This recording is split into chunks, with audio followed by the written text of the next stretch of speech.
ولقد آتينا لقمان الحكمة أن اشكر لله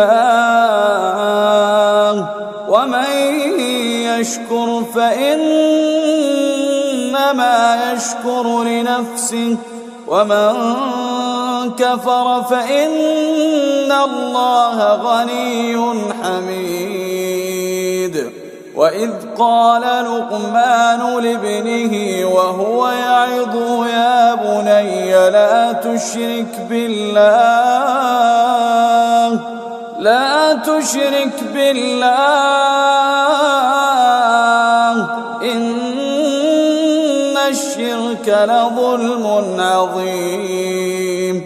ووصينا الإنسان بوالديه حملته أمه وهنا على وهن وفصاله في عامين أن اشكر لي ولوالديك إلي المصير.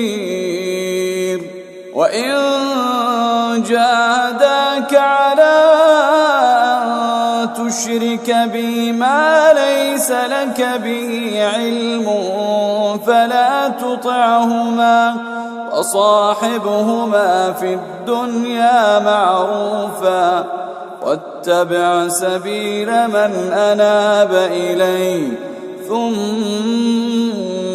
إلي مرجعكم فأنبئكم بما كنتم تعملون.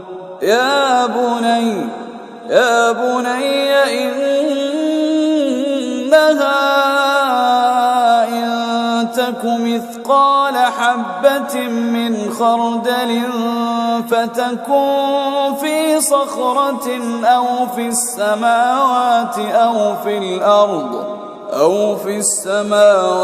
أو في الأرض يأت بها الله إن الله لطيف خبير. يا بني أقم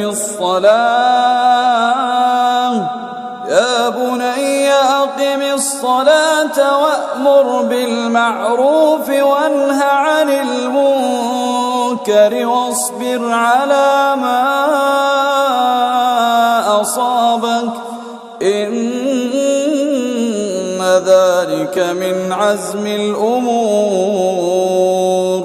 ولا تصعر خدك للناس ولا تمش في الأرض مرحا إن الله لا يحب كل مختال فخور.